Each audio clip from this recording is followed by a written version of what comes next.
100억 정도의 자산을 가지고 있는 기업의 평균 수명이 17년 정도라고 합니다. 그런데 이 책에 소개된 가게들의 평균 수명이 54년이 넘으니까 굉장히 긴 것이죠.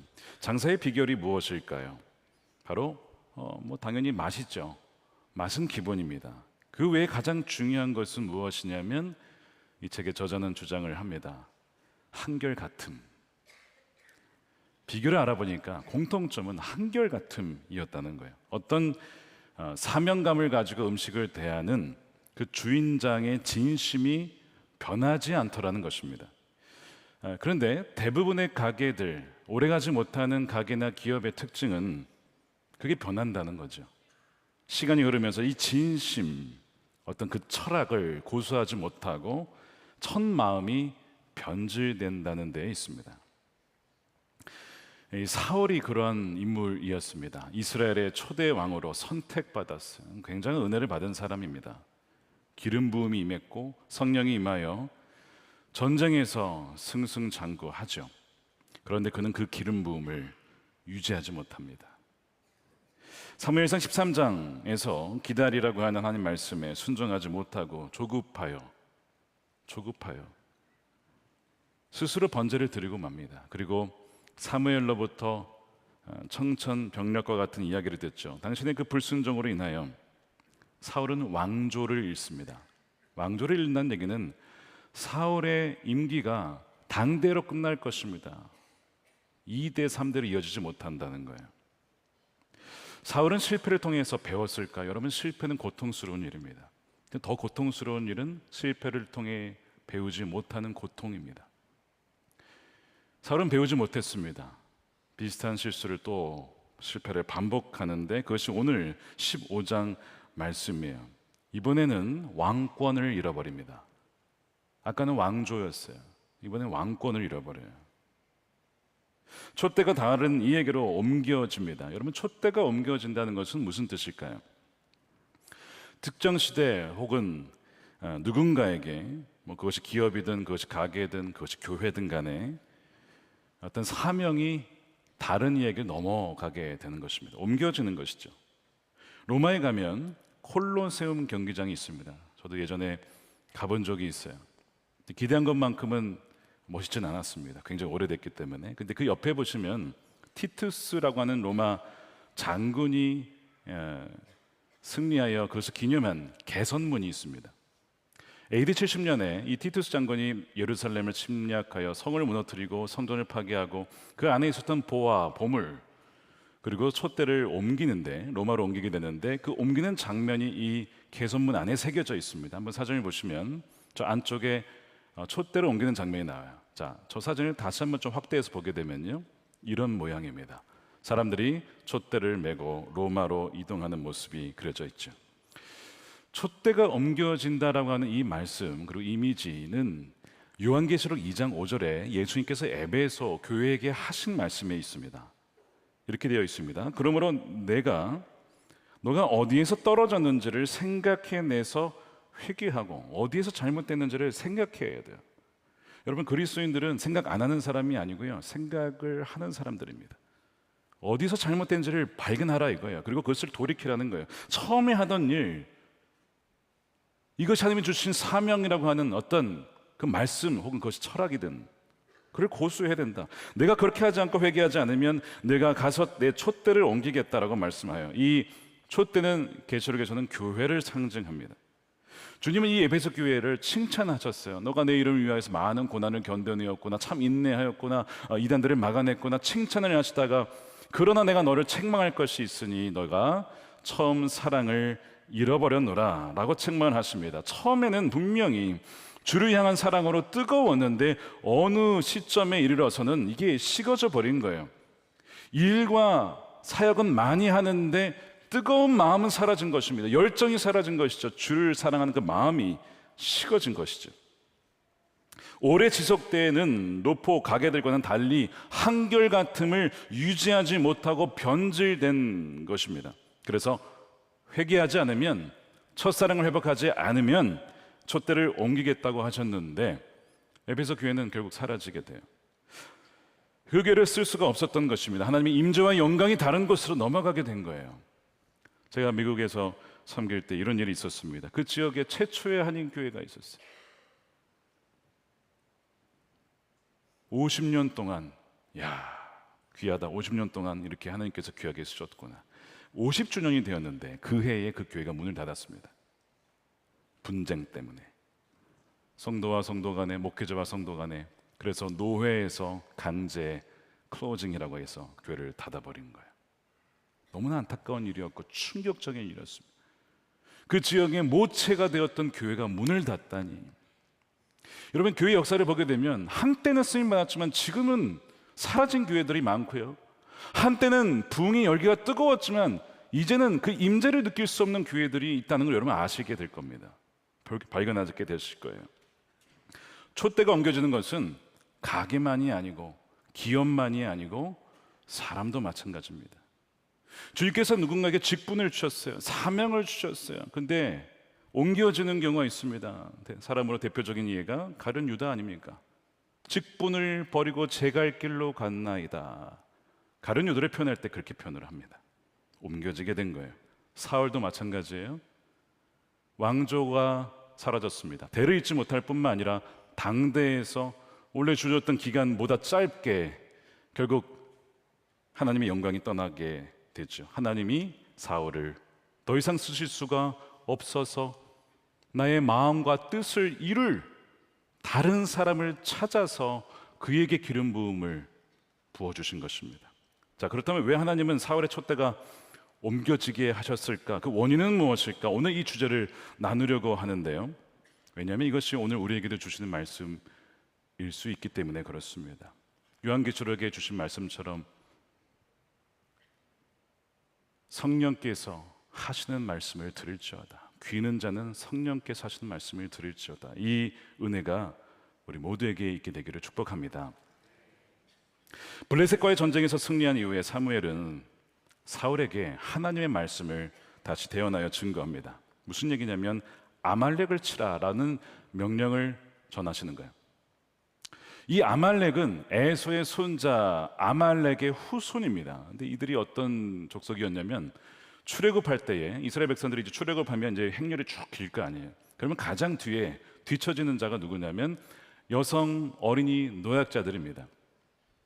그러면 가장 약한 이들인데 바로 아말렉은 바로 그들을 공격하는 거예요. 참 야비한 족속이죠. 하나님께서 출애굽을 하시겠다는 것은 약속을 이루시겠다는 거였죠. 하나님의 계획을 성취하겠다. 그런데 그것을 공격했다는 것은 하나님의 계획을 공격한 것이고 하나님을 대적했다라는 뜻이죠. 그래서 하나님은 그것을 기억하셨다가 이 아말렉을 심판하리라. 누굴 통해서? 사울을 통해서 심판하시겠다고 하신 거예요. 근데 조건이 뭐냐면 완전히 진멸시키는 겁니다. 그걸 히브리어로 헤렘이라고 해요.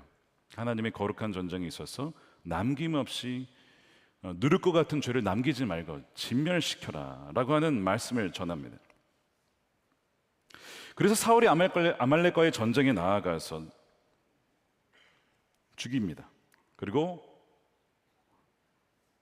아각을 사로잡아요. 짐승들도 잡아옵니다. 분명히 하나님께서 진멸하라고 했는데 왕도 잡아오고 자기가 먹기에 좋은 짐승들도 아깝다고 해서 살려 가지고 옵니다. 자, 하나님 말씀에 순종한 걸까요? 순종한 건 맞아요. 전쟁에 나갔으니까요.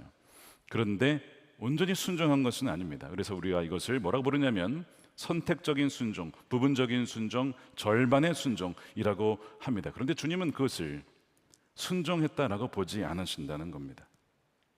사울이 선택적인 순종을 한 그때에 주님께서 매우 충격적인 이야기를 사무엘에게 하시죠. 그것이 11절이에요. 사울을 왕으로 세운 것이 후회된다. 그가 나에게서 등을 돌리고 나의 명령을 따르지 않는다. 순종하지 않을 때 하나님은 어떻게 여기시냐면 마치 우리가 주님부터 등을 돌린 것처럼 보신다는 거예요.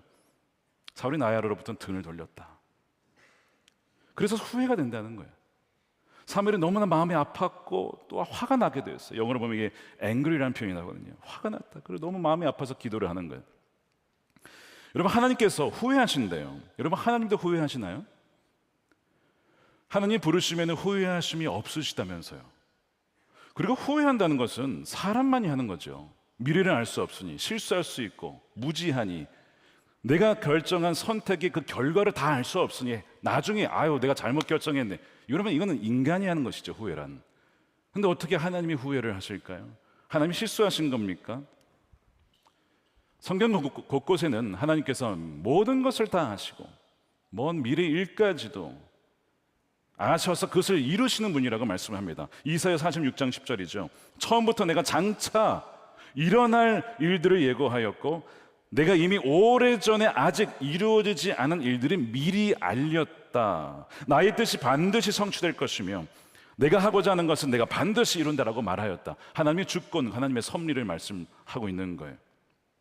그뿐 아니라 예수님께서 참새 2마리가 한 양에 팔리지 않겠느냐, 아버지 하나님께서 허락하지 아니하시면 참새 한 마리라도 땅에 떨어질 수 없다. 이 모든 것을 하나님의 주권적인 섭리로 붙잡아 주시는 분이 그분이신데 후회라니요, 이 무슨 말일까요? 이것을 어떻게 이해해야 할까요? 하나님이 잘못했음을 인정하신다는 뜻일까? 그렇지 않습니다.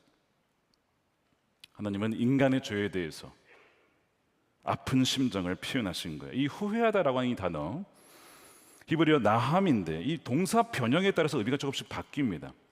니팔형이라고 하는 동사 시제가 바뀌면서 어떻게 번역이 될 수 있냐면 뭔가 행해지거나 행해지지 않은 것에 대해서 슬퍼하거나 아파하다라는 뜻을 가지고 있어요. 어떤 일이 일어날 것을 미리 안다고 해서 그 일이 벌어졌을 때에 다가오는 슬픔과 고통이 없는 것은 아닙니다. 예를 들면 이런 겁니다. 누가복음 17장에 19장입니다. 죄송합니다. 41절에 예수님께서 티투스 장군이 아까 말씀드린 주 70년에 와서 예루살렘 성을 파괴시킬 것을 미리 알고 계셨어요. 그래서 예수님께서 예루살렘에 다가왔을 때 그 성을 보시고 어떻게 하시면 우십니다. 우세요. 미래에 벌어질 일을 미리 아시고 우십니다. 성이 파괴되어지고 또한 그 백성과 자녀들이 죽게 될 것을 아시고 그 도시에 대한 슬픔 때문에 우시더라라는 장면이 나옵니다. 여러분, 가령 부모가 이 자녀들의 속성을 알아요. 죄성을 압니다. 아, 얘가 이러다가 이렇게 빠지겠구나. 안다고 해서 정말 그렇게 죄를 지었을 때 안 슬픈 게 아니죠. 그러지 않았으면 하는 마음이 있지만 그랬을 때 여전히 슬프다는 것입니다. 그래서 이 후회하다라는 단어가, 동일한 단어가 창세기 6장 6절에는 한탄이라고 번역이 되었어요. 땅 위에 사람 지으셨음을 한탄하사. 사람들의 생각이 항상 악할 뿐임을 아시고 마음에 아파하셨다라고 하는 거예요. 하나님이 예지력이 부족해서 실수했다라고 혼란스러워한 것이 아닙니다. 왕이신 하나님께 순종하지 않는 사울로 인하여 하나님은 지금 아파하시는 거예요. 그가 나에게 등을 돌렸다, 내 말을 듣지 않는구나, 아파하시는 것입니다. 그런데 사울은 이런 하나님 마음을 전혀 알지 못해요. 그리고 한 걸음 더 나아가서 승리를 주신 하나님께 영광을 돌리기보다는 그 모든 영광을 자신이 취합니다. 자, 그것이 12절이에요. 사무엘이 사울을 만나라고 아침에 일찍 일어났더니 이제 그 말을 전해주러 가는 거예요. 하나님이 얼마나 마음이 아파하시는지를. 갔는데 사울이 없어요. 어디 갔냐 알아봤더니 갈멜에 가서 자기를 위하여 기념비를 세우고 발길을 돌려 길갈로 행진하며 내려갔다 하는지라. 기념비 세워질 수 있죠. 사후에 누군가가 누군가를 기념하면서 할 수 있죠. 그런데 자기 자신이 기념비를 세운다. 또한 더 나아가서 이 전쟁에서 승리하게 하신 분이 누구시죠? 하나님입니다. 하나님께 영광은 돌리지 않고 자신이 했다라고 해서 기념비를 세운다는 것은, 그것은 결국에는 우상 숭배로 가는 길이죠. 근데 왜 사울이 이랬냐면요, 전쟁에서 승리한 다음에 기념비를 세우는 것이 그 당시에 고대 근동 나라들의 아주 일반적인 문화였습니다. 전쟁에서 승리하면 자신의 업적을 기념하는 기념비를 세우는 것이 당시의 문화였어요. 그러니까 사울은 굉장히 트렌드에 민감했던 것이죠. 나도 다른 나라들의 왕처럼 그렇게 좀 왕놀이 좀 해보자, 기념비를 세운 거예요. 게다가 아강왕 죽였어야 되는데 데려왔잖아요. 왜 데려왔을까요? 역시 문화입니다. 적국의 왕을 끌고 가면서 조롱하면서 자축하는 것이 그 당시 문화, 이방 문화였기 때문에 사울은 하나님을 믿지 않는 이방 나라들처럼 자신도 해보고 싶었던 거예요. 왜 그러냐면 이스라엘 백성들이 이걸 원했어요. 여러분, 하나님께 왕임에도 불구하고 하나님이 왕을 달라고 구했을 때 그들이 썼던 워딩을 기억하십니까? 모든 이방 나라들처럼 우리에게도 왕을 주십시오라는 표현이었습니다. 자, 사무엘상 8장 5절로 돌아가 봅시다. 그들이 사무엘에게 말하였다. 그러므로 이제 모든 이방 나라들처럼 우리에게 왕을 세워주셔서 왕이 우리를 다스리게 하여 주십시오. 안 믿는 나라들처럼, 안 믿는 사람들처럼 나도 그렇게 좀 살고 싶다 이겁니다. 그럼 좀 멋진 왕을 좀 세워달라 이거죠. 그러니까 지금 이 사울의 이 행동은 백성들의 기대치에 그대로 부응하고 있는 것입니다. 하나님의 말씀을 듣기보다 세상과 사람들의 소리를 더 귀중하게 여겼기 때문에 그렇습니다. 말씀드린 것처럼 이스라엘 왕으로선 가장 중요한 것은 왕이신 하나님의 말씀에 경청하는 것이었어요. 그래서 오늘 그 중요점이 오늘 1절에도 나오죠. 사무엘이 사울에게 이르되 여호와께서 나를 보내어 왕에게 기름을 부어. 여호와께서 기름을 부었어요. 그의 백성으로 이스라엘 위에 여호와께서 삼아 주셨어요. 왕이 있으면 잊지 말라는 거예요. 그러므로 왕은 여호와의 말씀을 들으소서 쉐마라고 했습니다. 왕은 말씀을 들으셔야 됩니다. 이것이 가장 중요한 일이었어요. 근데 그가 듣는 것은 지금 무슨 소리가 들렸냐면 그 잡아온 동물들의 소리, 양의 소리, 소의 소리가 막 들려요. 사울은 가만 보면 말씀보다는 이 동물들의 소리, 이 동물을 영적으로 번역하면 육적인 소리라고 할 수도 있겠습니다. 본능적인 소리, 우리 육신의 본능적인 소리, 더 익숙한 거예요. 순종에 대한 말씀, 진멸하는 말씀은 어느덧 사라지고 그 동물들의 소리에 익숙해 있는 상황 속에서 사무엘이 딱 왔어요. 그렇죠? 왔는데 사무엘은 대번에 이 소리가 뭐냐, 이거 이상한 소리다, 동물들의 소리가 왜 들리냐 바로 알아차리죠. 그것이 14절이에요. 사무엘이 이르되 내 귀에 들려오는 이 양의 소리와 내게 들리는 소리는 어찌함입니까? 분명히 진멸하라고 했는데 왜 이상한 소리가 들립니까? 사무엘은 바로 분별이 되는 거예요. 하나님 말씀이 뒷전으로 사라지게 되고 세상의 소리들, 내가 선택한 그리고 내 마음대로 하고 싶은 그 소리, 잡소리들이 들리게 되는 것입니다. 사무엘은 대번에 이 소리가 영혼을 혼탁하게 하는 잡음과 노이즈로 들리는 거예요. 사무엘처럼 영혼이 깨어있는 맑은 사람은요, 불순종의 소리와 세속적인 소리와 마귀의 속삭임의 소리가 분별이 됩니다. 이거 마귀구나. 이건 주님이 원하시지 않는 거구나. 분별이 돼요. 그런데 이 사울은 너무 오랜 시간 동안 불순종에 익숙해져 있다 보니 이게 주님이 원하시지 않는 소리임을 잘 분간을 못하고 이게 뭐가 문제입니까? 라고 얘기를 하는 거예요. 여러분은 어떠십니까? 하나님의 말씀과 뜻과 세상 속에 들려오는 소리들과 나의 야망과 나의 감추어진 본성 속에 들려오는 소리를 구별하실 수가 있겠습니까? 게다가 사울은 하나님 말씀보다 사람들의 요청에 귀를 더 기울이게 됩니다. 24절이죠. 사울이 사무엘에게 이르되 내가 범죄했습니다. 입술로만 말하지 실제 회개한 게 아니에요. 내가 여호와의 명령과 당신의 말씀을 어긴 것은, 그러면 이제 변명을 하는데, 백성을 두려워해서 그들의 말을 청종하였음이니이다. 백성을 두려워해서 말씀을 버렸다는 거예요. 과거에 비슷한 일이 있었어요.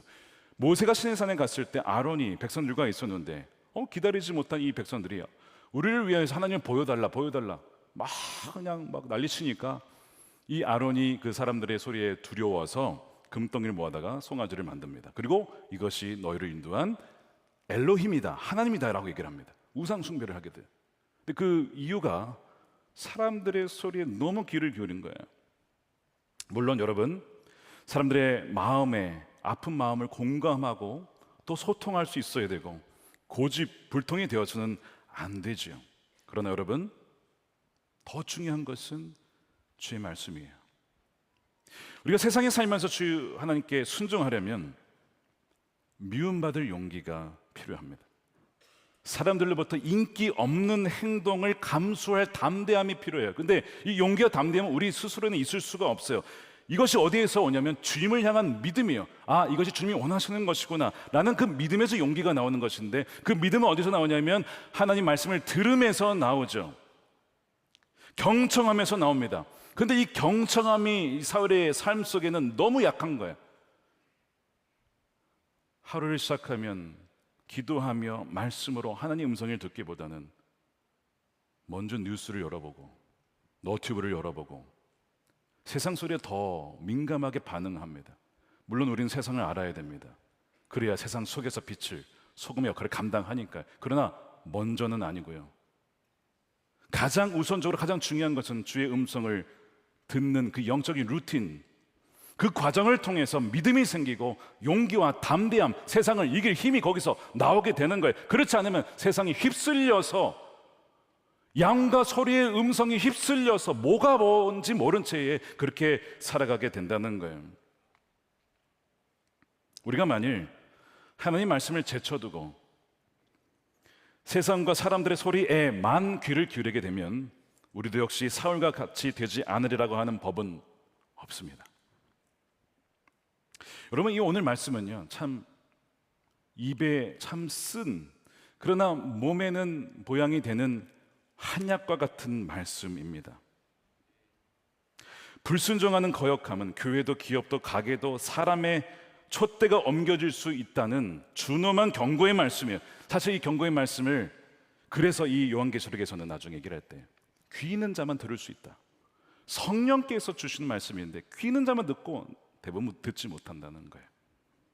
여러분들에게 부드러운 마음과 이 말씀을 들을 수 있는 영의 눈이, 귀가 활짝 열리게 되기를 축복합니다. 어떻게 되는가? 회개하여 처음 행위를 가져야 합니다. 자, 2장 5절에 다시 보면 그러면 어디에서 떨어졌는지를 생각하고, 여러분 생각하십시오. 무엇이 원인인지, 그 원인의 피상적인 원인이 아니라 그 원인이 무엇인지 근본적인 원인을 생각하여 돌이키라는 것입니다. 처음 행위를 가지라는 거예요. 에베소 교회에게는 바로 그것이 처음 사랑, 그걸 회복하는 것이었고, 사울에게는 무엇이었냐면 아까 사무엘이 지적했던 것처럼 스스로를 하찮게 여기며 겸손히 여기며 작게 여겼던 그 마음을 회복하는 것입니다. 그것을 회복해야만 회개한 거예요. 말로만 잘못했습니다라가 아니고요. 스스로를 종이라 여기고 작은 자라고 여길 때에만 우리는 온전히 주의 말씀에 귀 기울여서 순종할 수가 있어요. 그러다 내 마음에 교만이 들어가게 되면 내가 하나님 말씀을 판단하고 골라먹는 재미를 누리게 되다가 사울과 같이 촛대가 옮겨진 채도 모른 채 그렇게 살아가기에는 너무나 안타까운 인생을 살게 된다는 것입니다. 안타깝게도 사울은 진정한 회개를 하지 않고 자신의 체면을 지키는데 급급하다가 나중에 더 악해지고 교만해집니다. 촛대가 옮겨지게 되죠. 사울과 달리 그러나 다윗의 왕조는 촛대가 옮겨지지 않고 계속 이어지게 돼요. 하나님의 전적인 은혜와 택하심입니다. 그런데 아까 서두에 말씀드린 노포의 장사법에 보면 다 비결이 있었던 것처럼 다윗에게는 사울에게 없었던 중요한 차이가 있었습니다. 시편 78편 70절입니다. 주님의 종 다윗을 선택하실 때 양의 우리에서 일하는 그를 뽑으셨다. 암양을 돌보는 그를 데려다가 주님의 백성 야곱과 주님의 유산 이스라엘의 목자가 되게 하셨다. 그는 뭐라고 되어 있죠? 한결같은 마음으로 그들을 기르고 슬기로운 손길로 그들을 인도하였다. 이 한결같은 마음은 겉과 속이 같은 것, 혼자 있을 때나 사람들 앞에서나 동일한 마음입니다. 하늘을 향한 한결같은 사랑의 마음, 백성들과 양떼를 향한 한결같은 그 목자의 마음이 목동이었을 때나 왕이 되었을 때나 변하지 않았던 한결같음을 유지하였다는 것입니다. 그리하여 촛대가 옮겨지지 아니하고 계속해서 그의 후손을 통하여 이어졌고 다윗의 후손 예수 그리스도 영원한 왕, 다윗 후손을 통하여 영원한 왕조가 세워지게 되는 것입니다. 사랑하는 여러분, 여러분들에게 이 한결같은 겸손한 마음이 있게 되기를 축복합니다. 여러분들의 삶과 가정과 직장과 기업 가운데 대를 이어서 하나님의 영광을 드리는 여러분들의 삶이 되시기를 진심으로 축복합니다. 저는 2년 전 가을 장로 부부 수련회 때 기도하면서 이 기도를 드렸어요. 주님, 촛대가 옮겨지지 아니하고 주님이 기뻐하시는 교회로 주님이 오시는 그날까지 이 교회가 쓰임받게 해 주십시오. 어제의 교회, 한때 쓰임받던 교회가 아니고 오늘도 내일도 계속해서 기름 부음이 넘쳐나는 교회가 되게 해달라고 기도를 하면서 그날 제가 이렇게 일기를 썼습니다. 한 교회 이야기를 썼어요. 영국의 웨스트민스터 채플이라고 하는 교회입니다. 그 교회는요 180년 동안 세대와 세대를 이어서 쓰임받는 교회입니다. 19세기 초대 담임 목사였던 사뮤엘 마틴 목사님, 5대 담임 목사였던 분이 강해 설계의 왕조로 불린 캠벨 몰건이라는 목사님인데 지금도 책이 번역이 돼 저희 서재에도 그분의 책이 있습니다. 캠벨 몰건이라는 목사님. 엄청난 말씀과 부흥의 시대였어요. 그분이 계실 때 그 교회가 얼마나 은혜로운지 몰라요. 그 은퇴를 했는데 촛대가 옮겨졌을까요? 아니요. 그 다음에 오신 분이 누구냐면 데이빗 마틴 로이드 존스라는 목사님입니다. 이분은 원래 의사셨다가 소명을 받고 목회자가 되신 분인데 하나님께서 이 교회를 가장 영광스럽게 그 시대 때에 쓰셨어요. 근데 이분이 은퇴를 하신 거예요. 다 걱정을 했어요. 근데 그 다음에 오신 분이 R.T. 캔달이라는 분인데 이분은 또 성령 사역과 말씀을 같이 결합하여서 계속해서 그 기름 부으심이 이어지게 되면서 계속해서 세대를 거듭해서 쓰임받는 교회, 그 이야기를 제가 일기에 쓰면서 하나님, 이 교회와 또 우리 교회 성도들의 기업과 가정이 이렇게 세대를 이어서 계속해서 기름 부음이 흘러가게 하여 주옵소서. 라는 기도를 드리면서 일기를 썼습니다. 비결이 뭘까요? 하나님 말씀에 순종하였던, 말씀을 붙잡고 그 말씀이신 주님을 붙잡고 나아갔던 그 교회와 그 사람과 그 가정을 하나님께서 계속해서 쓰셨다는 것입니다. 그러면서 제가 이 이야기를 나누고 우리 장로님 권사님들께 부탁을 드리면서 우리 그렇게 기도합시다 했을 때 얼마나 애통의 눈물을 흘리며 기도했는지 모릅니다. 사랑하는 여러분, 하나님을 경외함으로 오늘 말씀이 경청하여 거역하지 말고 고집부리지 말고 순종하는 여러분들 되시기를 진심으로 축복합니다.